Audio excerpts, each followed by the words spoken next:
Hey everybody, and I'm back, and I know it's been a few days. I just haven't really felt like being on for the last few days. My stomach's been really sick, and just haven't felt like being on. So anyway, I'm back, and I had an idea that I was going to do, but then I changed my mind on that too. For most of you, you know that this is going to be part 3 of my adoption. As most of you know, I was adopted back in 1985. I've lived with my parents who adopted me, which were my grandparents, ever since I was born. I can't remember a time that I've ever been without them, living with them for more than maybe a night or two, or maybe a week at the most. I've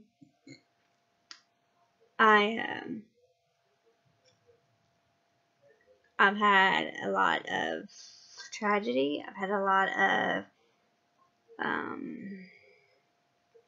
to go on in my life. The reason why the holidays make me very, they make me very sad and depressed. My family is a very big family.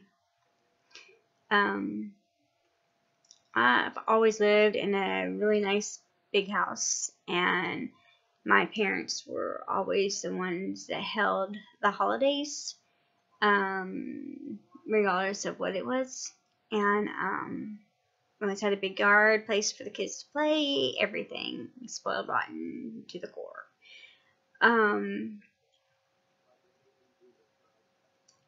We, like I said, we had a big family. There was, we go like yesterday when I posted on Facebook, and I wrote everybody in my family, immediate family, they would be my brothers, and I had a very, very extensive list, including a nephew and a niece that would be second and third generation, and then I had a nephew that would be a third generation that was all in the service and are currently serving. So,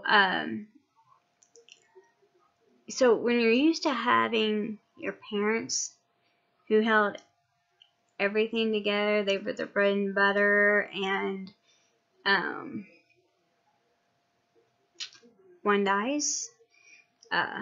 My dad was shot and killed in line of duty with his own gun. He was killed May 31st, early June 1st, that morning. I think they lied about the time because they lied about a lot of stuff. So that was Memorial Day weekend. I've had, during that time, God, who all died? Let's see. First it was my dad. Then it was my Grandpa James. Then my Aunt Dooley. She was alive when my dad got shot, because she told us he got shot before we even told her. She already knew. And she was in a nursing home, so she had no idea. Okay, so that all happened in threes. And then he died in 85. I think she died in 86. And then my mom died in 92. So it was my Uncle Gus. He died in either 91 or 92.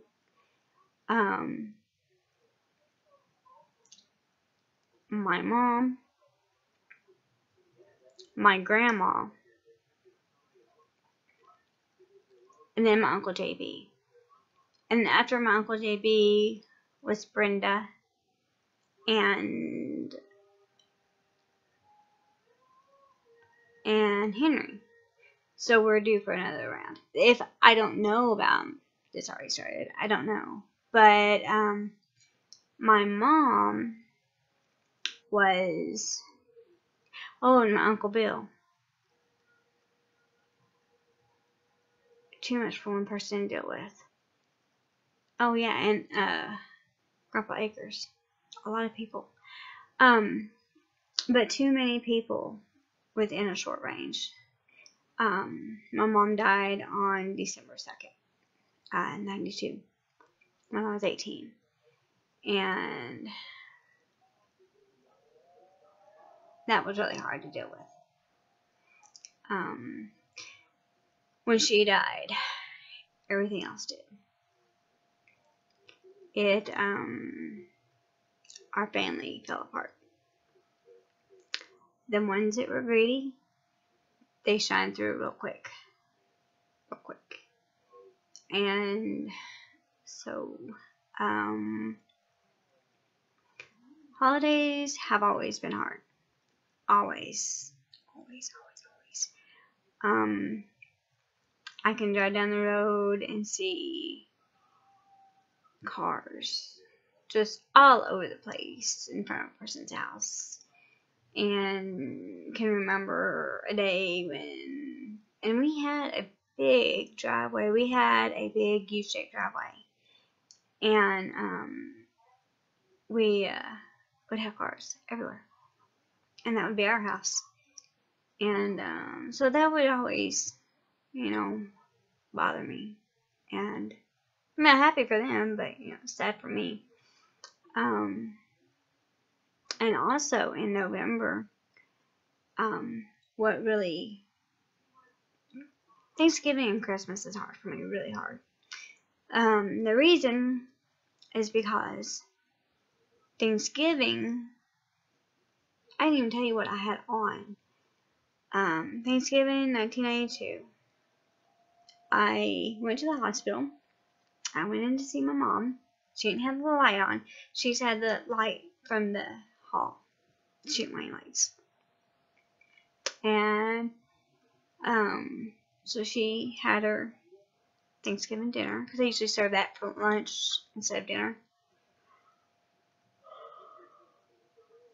I don't know why that is, but they do that everywhere. And she was eating pretty good.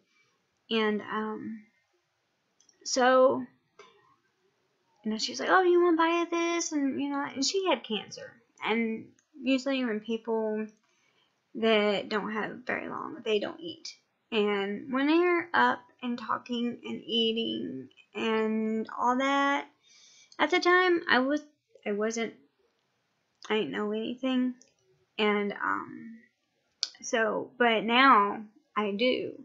And if I would have known then what I know now, I know that she didn't have very many days left, because she was coming back around and she was eating and she was doing everything she wasn't doing before. And that's kind of like what people do. And so I seen her and I give her a hug and kiss, and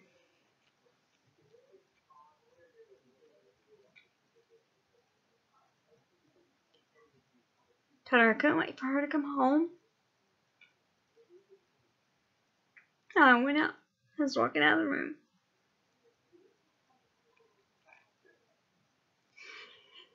And she told me I can't wait to go home either. At the time, I thought she wanted to go home with me. And I waited by the elevator. And I held my tears back. And all I could think of was she didn't mean with me. And she meant she wanted to go to heaven. And she wanted to be out of pain. And deep in my heart, I knew that's the best place for her, because I've been praying for God to take her and to get her out of her misery.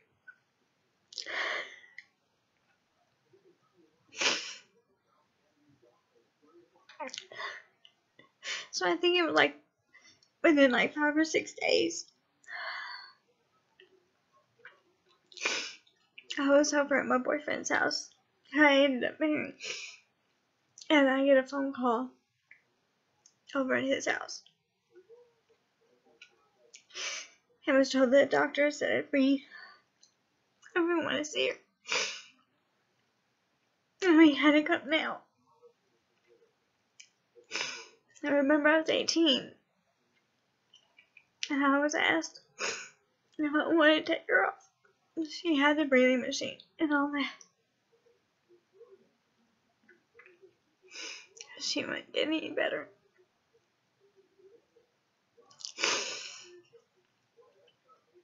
I had to make a decision. I don't know. Take her off. She's not gonna get better. She just, if she breathes on her own, that's fine. But she's hurting. She's not living. She's hurting. Let her go.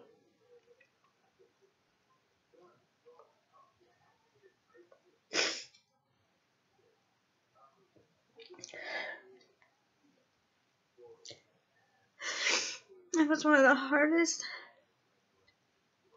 decisions I have ever made in my entire life. And, you know, when somebody has raised you, they're your mom, they're your grandma, they're like your best friend, they're everything to you, and they get sick.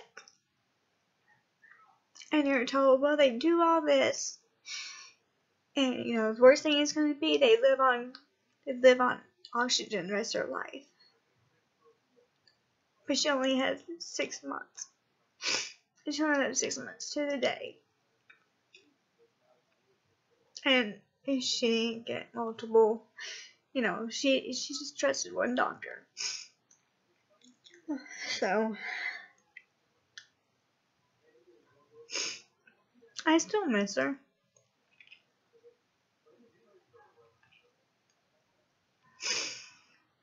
I know she's watching out for me, and I know my daddy's watching over me. And the people that made me, they wanted to be in my life, but they don't know how. I've gotten along with my birth father. I can't get along with my birth mother. And I've made him mad too, but, you know, I don't live my life for them. I live my life for me. And if you can't accept the things that's happened in my life and theirs, then I don't need them. And, you know, people make excuses, and I don't want excuses. I don't want lies. And, you know, some want to stand by lies. So, I think my adoption has hurt some in the family, maybe. I was asked if the adoption went through, because I was adopted. My adoption went through May the 17th, 1985, and my dad was killed May 31st, 1985, and I guess they thought that maybe it didn't go through, but it did. And I kind of seen the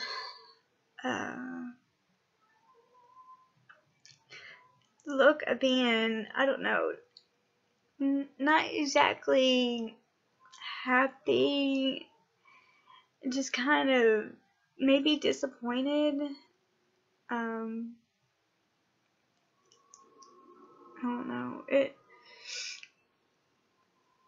I mean,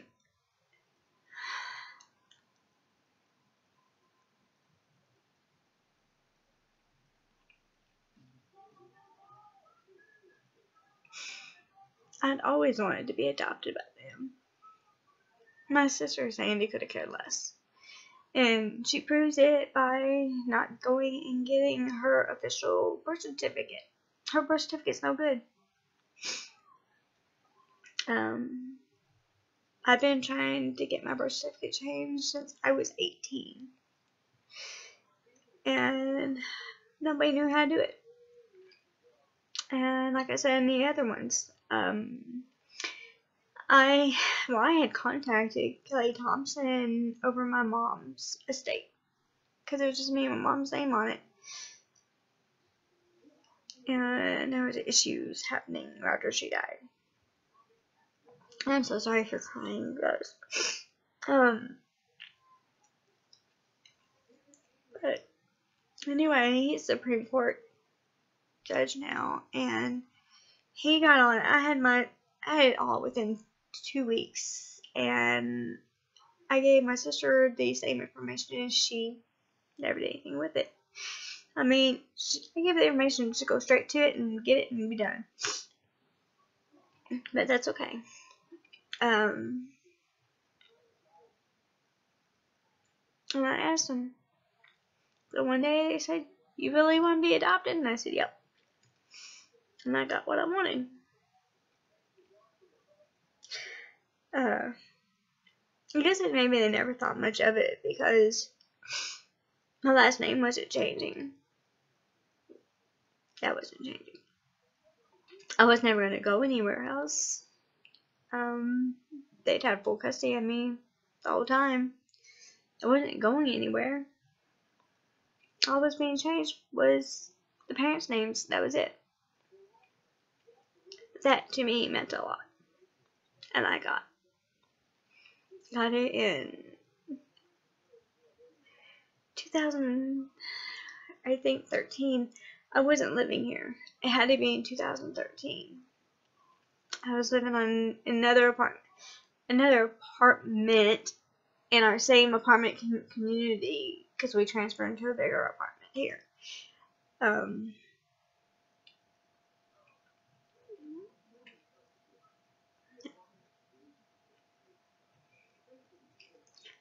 So, my mom's birthday, sometimes I don't think about it, but it's like your subconscious.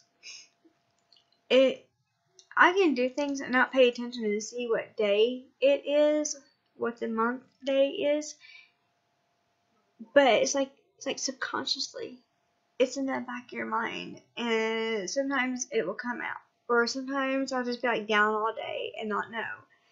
And other days, I know, and I try everything in the world to just ignore it, to do something to, I don't know, just get away with it. And my dad's death is the hardest.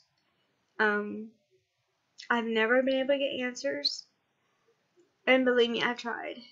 I've had WBKO's editor, management, excuse me, I'm sorry, to follow me on Facebook. She followed me for, I know, at least a year or 2 years, and that's a news channel in Bowling Green. That's where I lived when, yeah.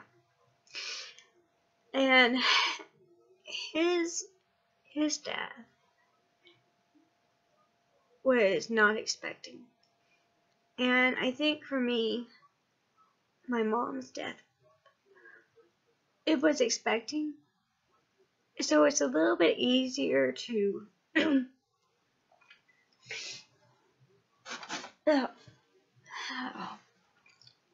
so it's a little bit easier to deal with than my dad's. He worked like a second shift job. I really don't know what his hours were.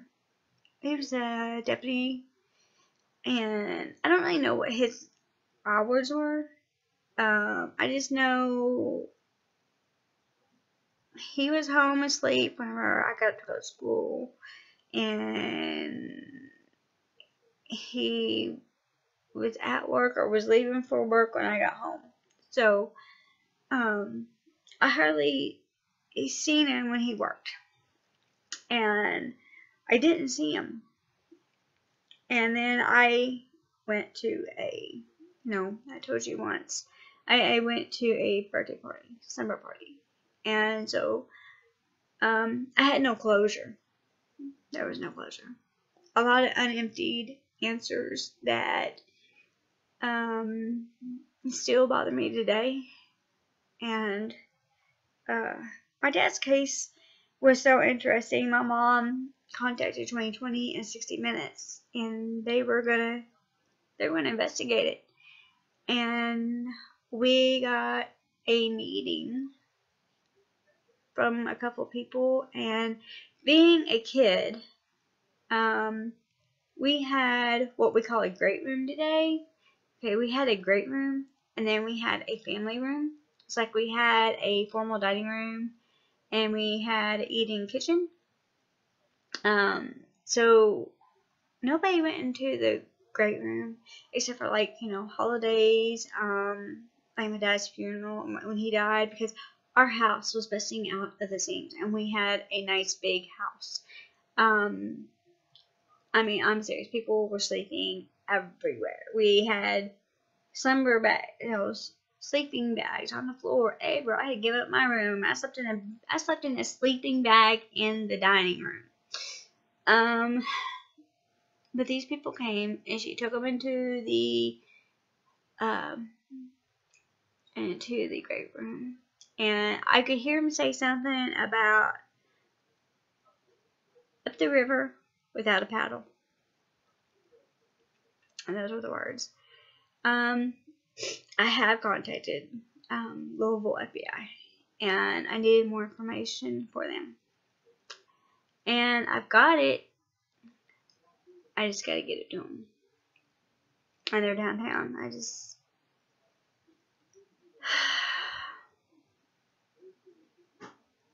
It's a lot to go through, and a case like this can be opened. There's no statute of limitations. So, or at least not here in Kentucky. So I don't know. I might do it, and then again I might not. I don't know. I know these holidays